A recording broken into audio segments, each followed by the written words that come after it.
Breaking news tonight, Eerie leaked jail videos of Bryan Kohberger with bright red hands. Red compared to the rest of his arm. Bright red hands as American Psycho type shirtless selfies emerge on his phone. I'm Nancy Grace. This is Crime Stories. I want to thank you for being with us.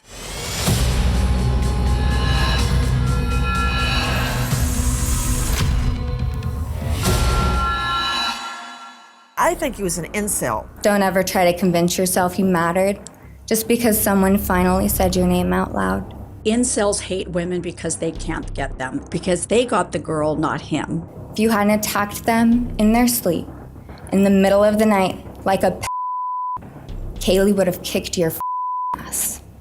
Thank you. Incredibly, seethingly envious and jealous. Those last words were from Kaylee Gonsalves' sister speaking at sentencing. You know, drop the mic, girl. You are awesome.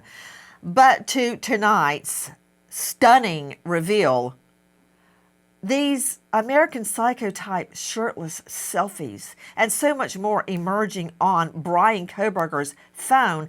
This as we learn when he leaves the murder scene. And believe it or not, there are still people fighting online saying he's innocent and he was framed. By who? Himself? He pled guilty. It's emerging now that as he's leaving this horrific crime scene, who does he call? Mommy. That's freaky. But first, I've got to get to this leaked cell video. Joining me an all-star panel to make sense of what we are learning. Let's look at it, everybody. Let's look at the video together. And straight out to Annie Elise joining us, creator, CEO of 10 to Life, and host of Shirtless podcast, which is a huge hit. Annie, thank you for being with us. Let's look at the, oh, look at the hands. We're looking at it right now. I don't know if you can see it on your monitor. And here he is obsessively cleaning the cracks and the little line that goes around the bottom of your shoe. What? He got it muddy behind bars? No, but he's re-cleaning and re-cleaning his shoes and looking around awkwardly. Looks very much, you know, this is telling me something else. It's telling me that the way he looked in sentencing and the way he looked in court is how he really looks. Kind of a blank, dead stare. Okay. First of all, I want to analyze everything I can glean from this leaked video, and who leaked it is anybody's guess.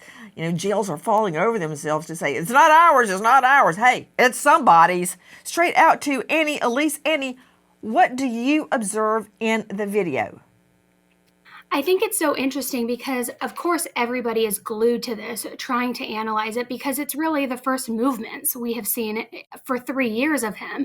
And we've heard that he has OCD, so he's carefully cleaning the shoe. But I think what strikes everybody as odd is when he's done cleaning it, he puts that tissue up on top of the cage and he just stares there, very still, very intently, looking above the monitor that's in that cage. And almost looks as though he's just thinking or evaluating it, and it's really eerie. I'm taking a look at him now. Now, what was your comment regarding how he would look up at the shelf? Yeah, when he puts it up, you can see a little bit. If you look at his eyes, he's looking directly above whatever's inside that cage, whether it's a TV screen, some sort of, maybe perhaps a tablet. I don't think it's the tablet, though. I don't think he has access to that. And he's almost staring right above it, just looking at it. I don't know if it's because he's angry at not throwing it away because he doesn't want to contaminate the cell. I don't know why he wouldn't throw it away. There's a trash can right there. But it just seems very bizarre that he would use it to clean so intently, put it there, Annie and Elise. just stare. Oh, Annie Elise. Whoa. Hold on. Annie, he couldn't put trash in the trash can. It would make the trash can dirty. I know. You're right. Don't you remember? Hold on. I got to throw something at you. Hold on just a moment. But I'm going to go very quickly to Chris McDonough joining me. Has worked over 300 homicide cases. I found him on YouTube on his show, The Interview Room. Former homicide detective. remember when he was arrested at his parents' place near the Poconos? Remember that? And he Yes. was, Annie, you've got to remember this. And he was wearing plastic gloves at like 3 o'clock in the morning, like a surgeon, and were wearing boxer shorts or shorts. And he was taking trash and putting in plastic bags before the plastic bags would be put into the trash, and then putting that trash in the neighbor's trash bin. So, like, this guy is not going to just throw something in the trash can, especially something that might be dirty, where he had re-cleaned his shoes behind bars. Nancy, if we take a look at this video, there's a couple of things that are pretty obvious here. Number one is it's got to be a medical facility in terms of a cell with inside of the jail or wherever this is from, because there are two windows on the wall. There's one on the door, if you'll notice, and then there's one on the wall. And then inside of the trash can, there's a plastic bag, and on the wall, there's a cord hanging down. And then, of course, it's a medical bed, and then there's railings around the toilet. That means one of two things. A, he's in observation, or B, they've signed off that he's not a threat to himself, because that bag and that cord would not be in that room. Absolutely. Plus, did you see the bedspread? I don't know if you said that. I didn't hear you say Yeah. the bedspread. It doesn't look like a uniform bedspread that you would see in a cell, also in a regular cell. I mean, you remember the disarray in Jeffrey Epstein's cell, which is totally not SOP. Here, there's too much stuff in a room if he was on suicide watch. Exactly. And that bed is a medical bed. You can see it. I mean, even at the top, it's got the railing on it still. So I think your observation here, and whoever took this What is is he going to be doing with connected. styrofoam cups in his room? Wait a minute. Why? What, is he getting hot cocoa? See those styrofoam cups up there on the shelf? What? Yeah. He's not supposed to have that in his room. Where is this place? No.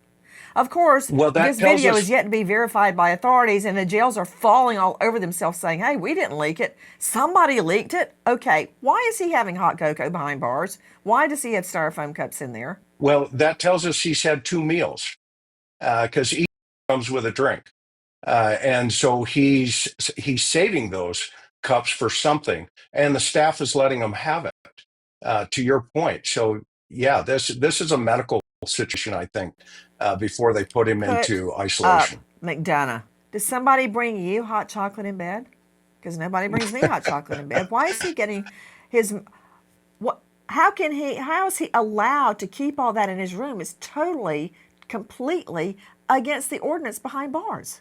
I don't care. But the thing is, he could do something with all of those items like it's claimed Epstein did. He allegedly hung himself. Okay, that's BS. But that said, that's why inmates are not allowed to have all the accoutrement with them behind bars. So is he getting his food in that room? He never leaves to even eat? Yeah, I mean, and that's why there are three levels of observation, right? You got the two windows, one on the door, one on the wall, and of course the video observation. You've got eyes on this guy at all times, and maybe this is part of the where docs are looking at him, going, "Okay, he's not doing this, doing that," and that that's out of my pay grade, right? But at the same time, maybe this is part of where are we going to put this guy, and how off is he just yet? Well, another issue is some of the shoes look like they may have shoelaces. That's totally disallowed. You put two shoelaces together, and suddenly you've got the means where you can strangle yourself or somebody else. McDonough? Yeah. Yeah, no, you're 100% right, Nancy. And that's why we got to take a 50-50 looking at this thing and saying, okay, could this be AI generated? And or if it is belonging to the facility, those are very legitimate questions that you just, or statements that you just made. He shouldn't have those shoelaces. I would not have imagined he would be in a cell of this nature. Joining me right now, Caryn Stark, forensic psychologist, renowned TV radio trauma expert and consultant at CarynStark.com. Caryn, what are you making of what we are seeing? So, Nancy, what we see is somebody who's very, very anxious. And think about who he is. He's a person who needs to be isolated. He doesn't have contacts in his phone, only 18. He keeps himself to, except for his family dependency, he's on his own. And what I'm looking at is somebody who's very anxious.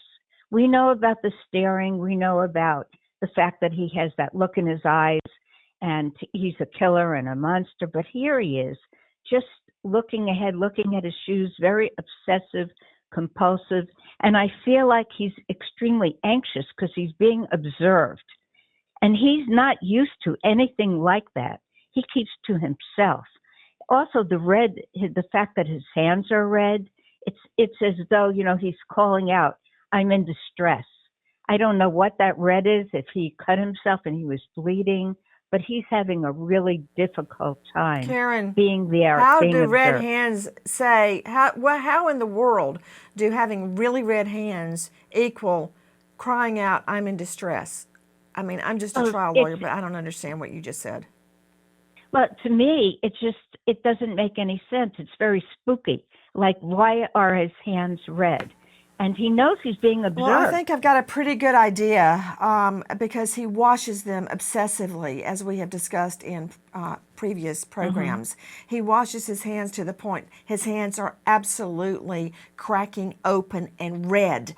That's why his hands are red. Okay, so again, I'm just a trial lawyer, but as a psychoanalyst, what does that tell you? Well, that tells me he's obsessive compulsive. That's what he does. Just the way you see him cleaning his shoes, Nancy, that's exactly what he's doing with his hands. He's doing it over and over again. And that's how he copes with his anxiety. He gets fixated on things. And this is such a great example of somebody who's fixating on a shoe and then staring at that shelf, whatever is there. And if in fact that's why his hands are red, he just washes them, as you said, over and over and over. To Annie Elise joining us, what's the word on where this video came from? Is it like in the Sean Combs, Cassie Ventura beatdown video where someone is videoing a screen? Because it appears that I don't understand when you pull back out of the video, you can see that storage shelf. Yes, you can also see at the very start of the video, the corner of what looks to be a computer monitor. So I believe that it's somebody who works inside this facility who maybe wanted to show off to their friends or family and say, look who's in our facility, who I'm watching, and they're videoing the actual monitor of the recording inside the cell. And then they share it with one person. That, of course, gets shared, ends up all over the internet, and goes viral.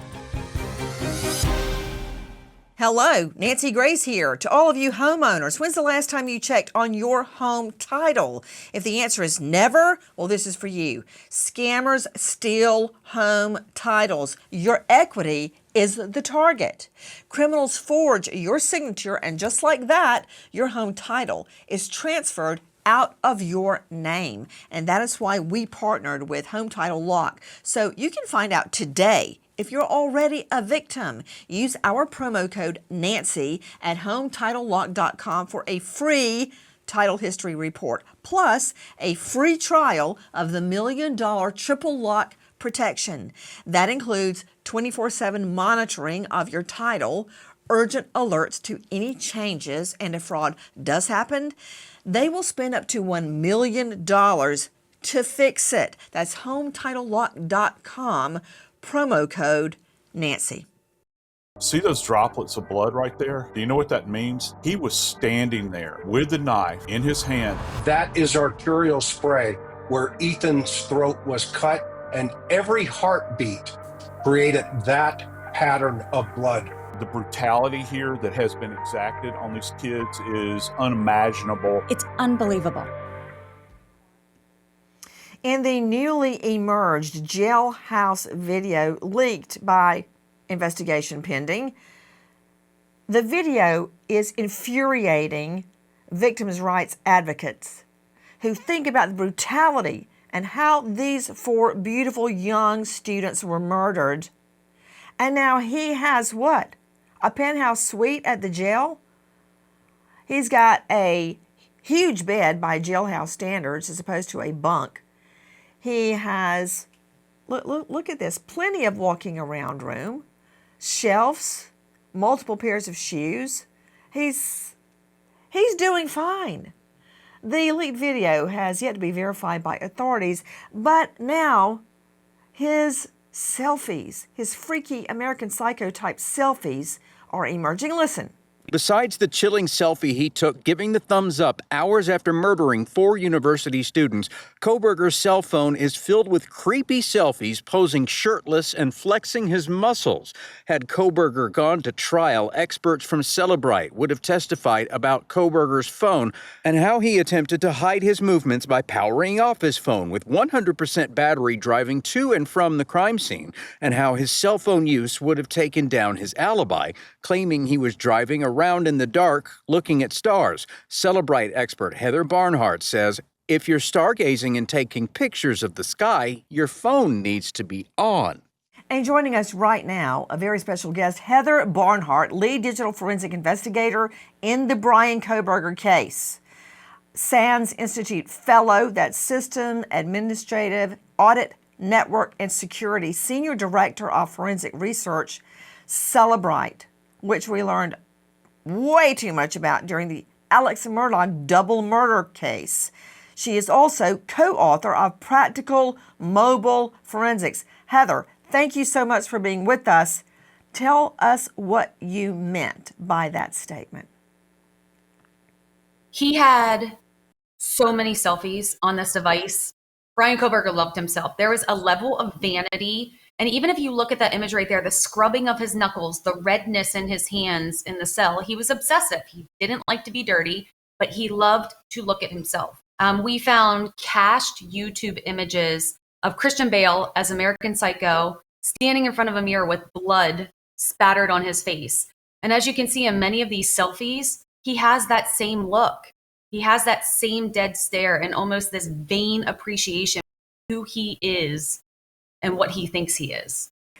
What else did you observe on Kohberger's phone?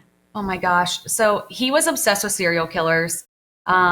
He searched for non-consensual acts. He also was really paranoid in December, a few days before his arrest. He was searching for ways to detail his car, possibly get rid of his car. So we know when you're searching for psychopath paranoia, and I believe I heard he didn't want to be called a psychopath. He knows he is, and he was searching for that. He was extremely paranoid, but also obsessed with just reading the behaviors and lifestyles of serial killers. When you say he would read about the lifestyles of serial killers, what do you mean? What was he looking up? On Christmas night, right before it switched to the 26th, Bryan went to serial killer timelines on Android, and he clicked on link after link, 2 times for Danny Rawling, Dennis Rader, Ted Bundy, and so many more. But what he was reading, where these serial killers were born, what type of families they came from, what their crime was, how they got caught, did they ever hurt any pets? It was extremely creepy. And think about the timeline. It's Christmas night. Most people aren't going to read about serial killers.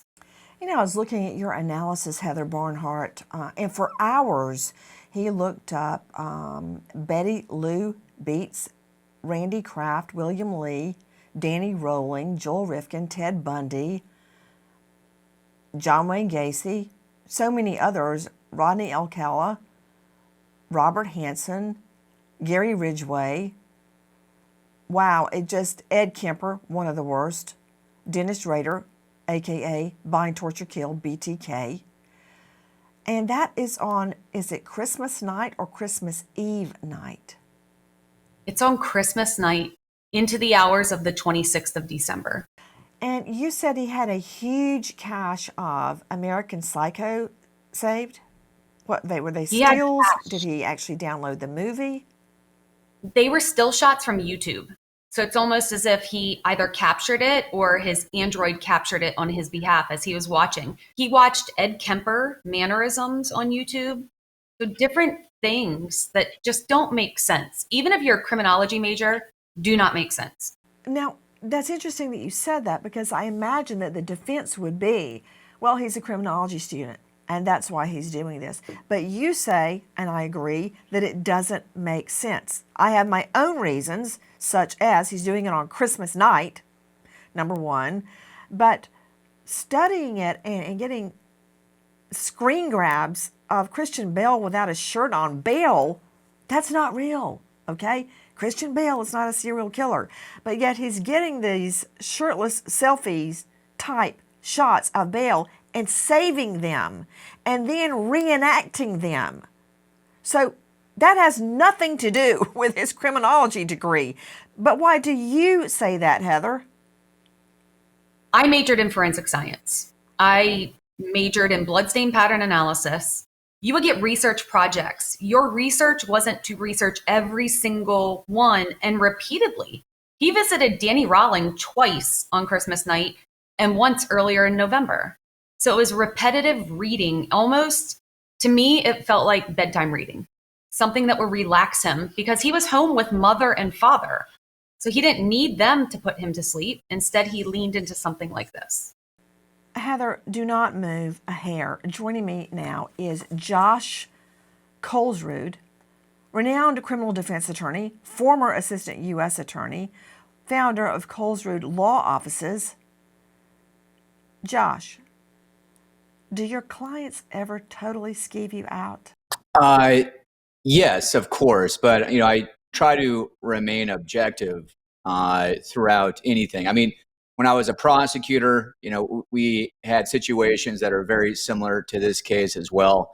And the most important thing is to remain objective. And when looking at the jail video in particular, the first thing that I think about is that if this video is real, that it's a betrayal of prison security. And if it's not real, oh, or then if my it's stars, put him up, please. I must see his face as he's saying this. Oh, he kept a straight face. You're telling me Bryan Kohberger had his privacy violated? That's your worry? He's taking screen grabs of Christian Bale, who plays American Psycho, and storing them. He's obsessively reading bedtime stories about serial killers on Christmas night. And the first thing that comes out of your defense attorney mouth is his rights have been violated because somebody's peeked on him as he's shining his shoes again. You said that, right? I'm so happy. What's concerning to me is that, number one, the victims of this crime, their families, don't want to keep seeing Bryan Kohberger on TV being analyzed and being fertilized into a cult-like figure. I mean, people aren't watching this to learn. They're watching it to peek at a monster in a cage. And that says more about us than it says about him. Okay, first you said his rights were violated. And when I got 3 inches up your tailpipe, you went, oh, erase, Jurassic erase. What I meant to say is that I'm all about the victims' families. And I don't want them to have to look at Kohberger again. So that's your backup argument. I'm asking you about creepy clients.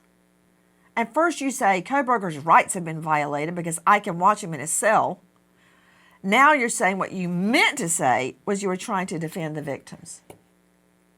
There are many reasons why this video is disturbing. And it's not just for those two reasons. There's also the idea that even inmates have a right to privacy. And if you just give that up and you strip that away, then we erode the foundation of what our entire system is based on, which is the rule of law, that it's that justice is blind, that we apply the rules equally to everyone. And that's what we're trying to say here. This obsession with seeing Kohberger behind bars, it really does risk quadruple murder into somebody that's a cult-like figure instead of where he belongs, which is forgotten. Well, maybe that's your interpretation, Kolsrud, but nothing in my mind is turning him into a cult-like figure to be worshipped and admired. Again, the video has yet to be verified by authorities. A couple of jails are going, it's not us. But as you heard earlier, Chris McDonough was stating, that's not a typical jail cell. This looks like it's on a med unit, and I don't think it's going to be a typical cell in any of 2 jailhouses I can think of. So I went to Josh Kolsrud to ask him, would he be skeeved out basically by a client who is, for enjoyment, bedtime reading about all these serial killers? And speaking of Ed Kemper, as I recall, and correct me if I'm wrong, I've got a feeling Heather Barnhart might know the answer to this. His first victim was his own grandmother. He shot her with a rifle, and he said, I wanted to see what it'd feel like to shoot up grandma. Words to that effect. So he does have that in simpatico with Bryan Kohberger, because I believe he committed the murder to, quote, see what it felt like. See, him reading about Ed Kemper on Christmas night, that skeeves me out totally. And I have been with a lot of killers. I've interviewed them, I've prosecuted them, I've investigated them, I have covered them, I've studied them, right down to their DNA. And I got to tell you something, Heather, I don't know what Kolsrud is talking about. Now he's a victim's rights advocate. He is a criminal defense attorney, and a really good one at that. Heather, Kemper, Christmas night, 10 o'clock, what, with his PJs tucked into it? You know how some guys will tuck the shirt into the pants, and then the pants get tucked into the socks. I could just totally see that happening. And reading about Kemper, whose first victim was his own grandma. You know, when you say grandma and the way Bryan saved mother and father, and even texted, where is father? Why won't father answer? It's too many similar behaviors. Hey, before you start talking about him going, Father, why won't mother pick up the phone? That's a whole nother can of worms. I got to get this bus and steer it back in the middle of the road. I'm talking about Kohberger freakily screen grabbing Christian Bale and then making replica shirtless selfies, flexing his muscles. Tell me about the images, Heather. We found, so my husband worked this case with me, so it was so crazy. Imagine our conversations at home. But pictures, not only just forward in the mirror, but from behind. So he would get the mirror reflection back while he was flexing. 911 location of your emergency. Something is happening. Something happened in our house. We don't know what. What is the address of the emergency? 1122.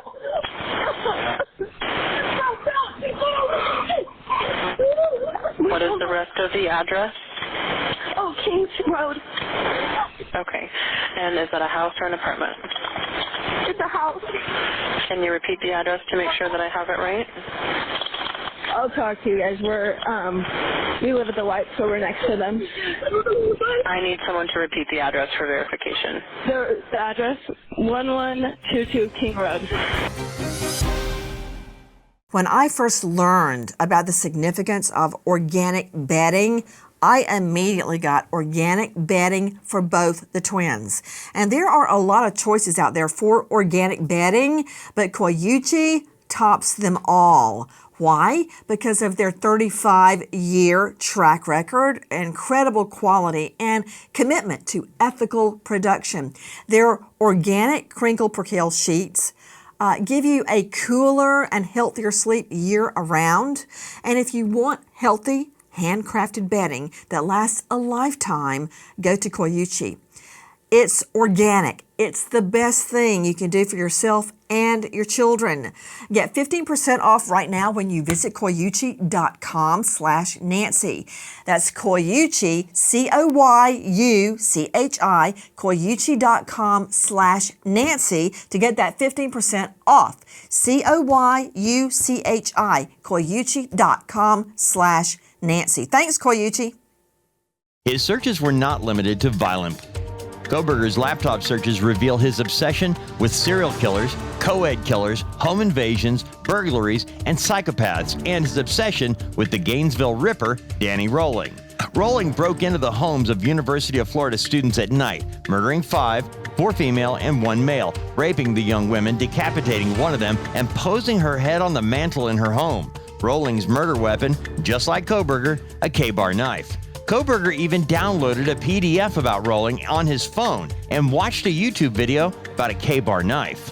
And we wonder where Kohberger got his inspiration. Straight back out to Heather Barnhart joining us, lead digital forensic investigator in the Bryan Kohberger case. Heather, the obsession with serial killers goes much deeper than we were originally led to believe. And I feel confident if this case had been taken to a jury, the jury would agree with everything that you are saying. Now, the shirtless selfies, you were describing that earlier, and taken by Kohberger at various angles that are eerily similar to screen grabs he had from American Psycho, the serial killer. Could you describe them, please, Heather? Sure. He would take his shirt off and stand in his bathroom mirror and flex his muscles, but take photos of himself from multiple angles. So head on, from behind, profile view. And it was eerily similar to Christian Bale in American Psycho, which was also present on his phone. Guys, you're seeing some of the shots we have of Kohberger and his selfies. Heather, what you are telling us is far more extensive than what we have been told about his online searches. I'm curious as to what you learned about searches as it pertains to attacking women when they are passed out, drunk, in some type of a stupor. What did you learn? Everything he searched for was non-consensual sex acts.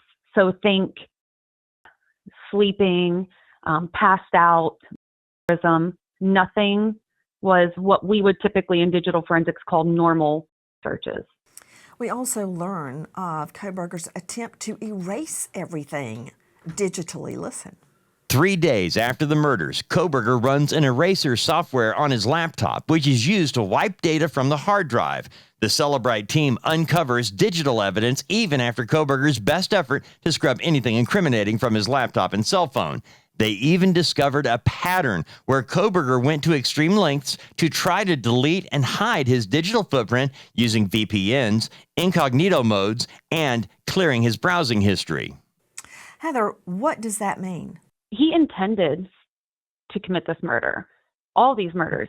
He purposely powered down his phone. He purposely cleaned up data from the device. And what's interesting is the gap is about a month before the murders even happened. So what was on that computer that he needed to hide? That's what always drives me insane with this investigation. What exactly is incognito mode? Incognito mode is something specific to the Chrome browser that lets you remain anonymous. It's not supposed to track any of your browser history. However, just like leaving the sheath behind at the crime scene, he made mistakes. He downloaded, if you bookmark, and autofill. So as you're typing things that you want to see when you're in private browsing or incognito, autofill remembers it because our computers and phones want to please us. They know that we are lazy humans that just want repetitive nature. So it remembers so it can remind you. Joining us, Annie Elise, creator and CEO of 10 to Life and star of Seriously, a hit podcast. Annie, again, thank you for being with us. It's my understanding that immediately after the murders, as soon as he turned his cell phone back on, he called his mother. Explain what you know. So they spoke on and off throughout the entire day, and one of those conversations was around 90 minutes long, which of course in hindsight, I would be very curious to know what those conversations looked like.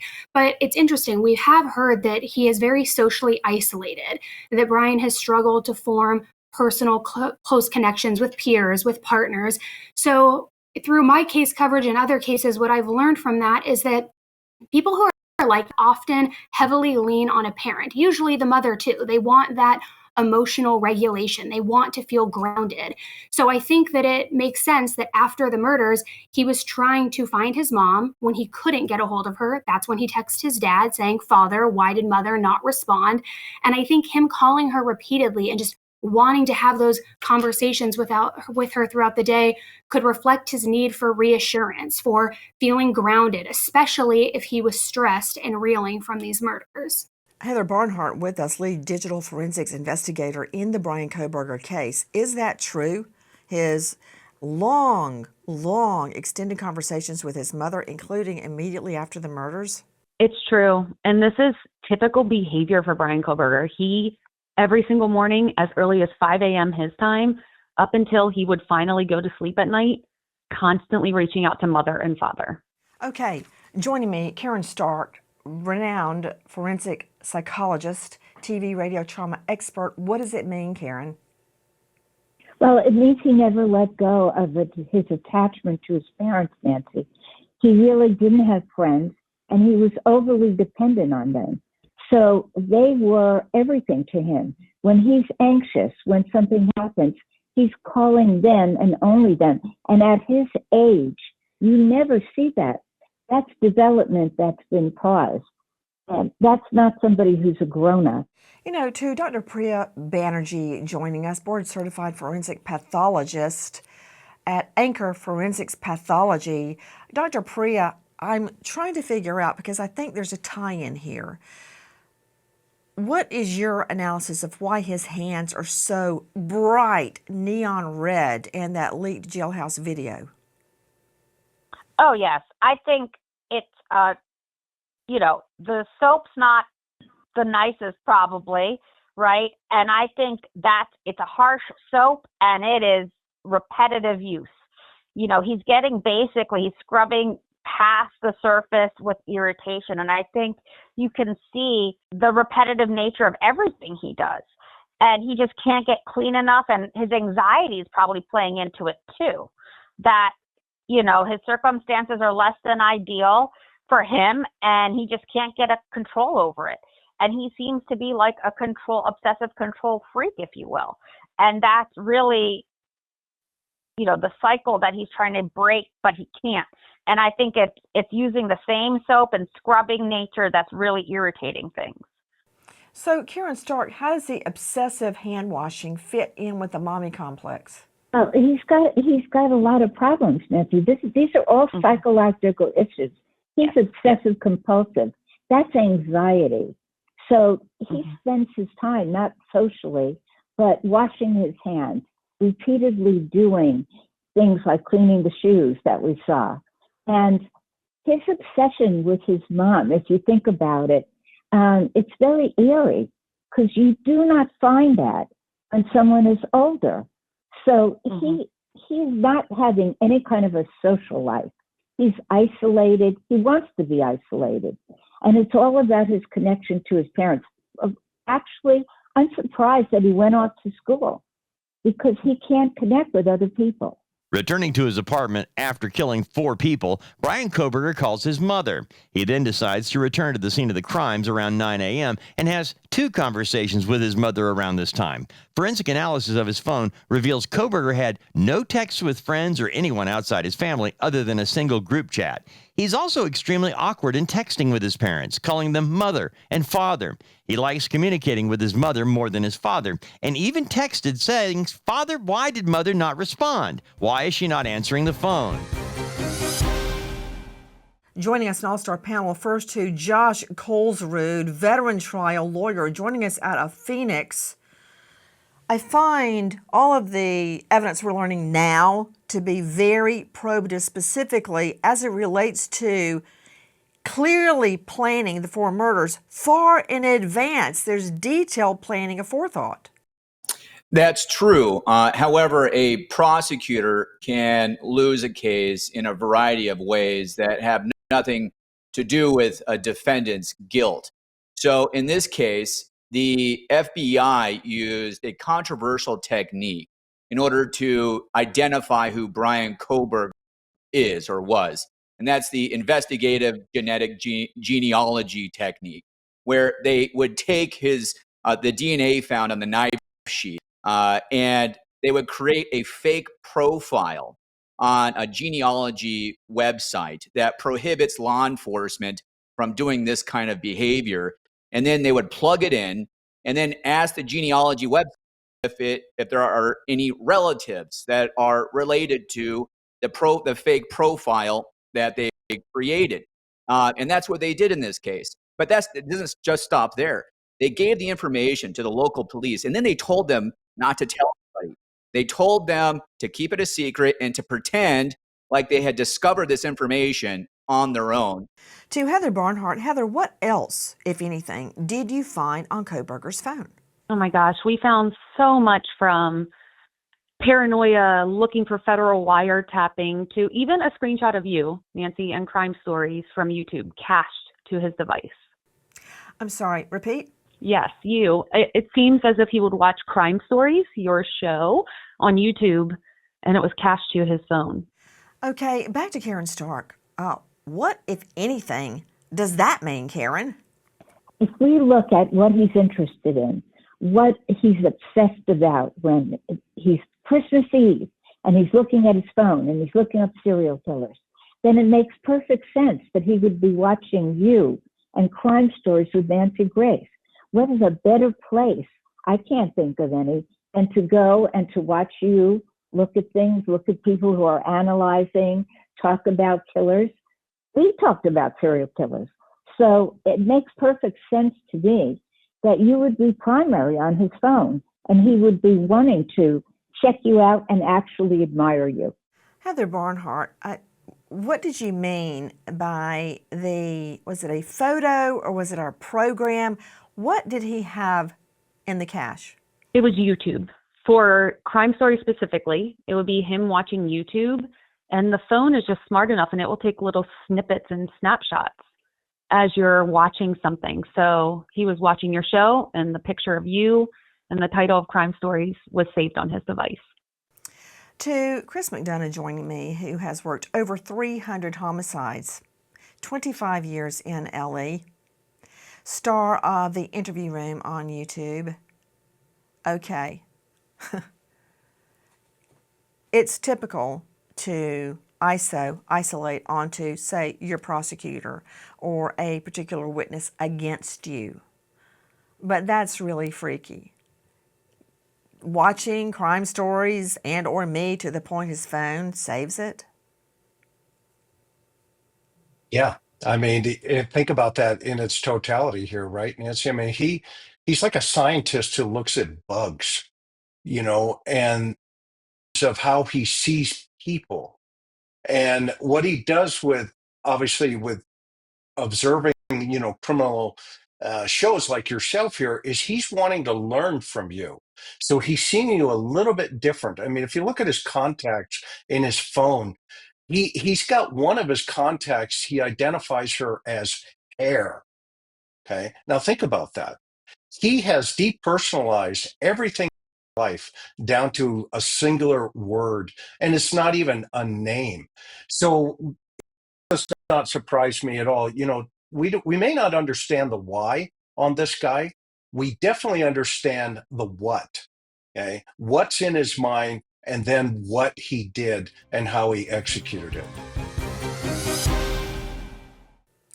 All of the plotting, the planning, the scheming, the malice aforethought would typically lead a prosecutor to seek the death penalty when 4 innocent people were savagely murdered. That did not happen. And now, when everything's all said and done, we're finding out the truth. Is there any way the feds will step in and seek the federal death penalty? What more will we learn about Bryan Kohberger? And who and why was that video leaked?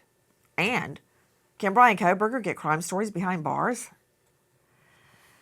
We stop now and remember an American hero, Officer Brian Hawley, Hudson Independent School District Police, Texas, killed in the line of duty after 31 years, leaving behind a grieving wife, Tammy, and 4 children. American hero, Officer Brian Hawley. Thank you to our guests, but especially to you for being with us tonight and every night. Nancy Grace signing off. I'll see you tomorrow night, and until then, good night, friend.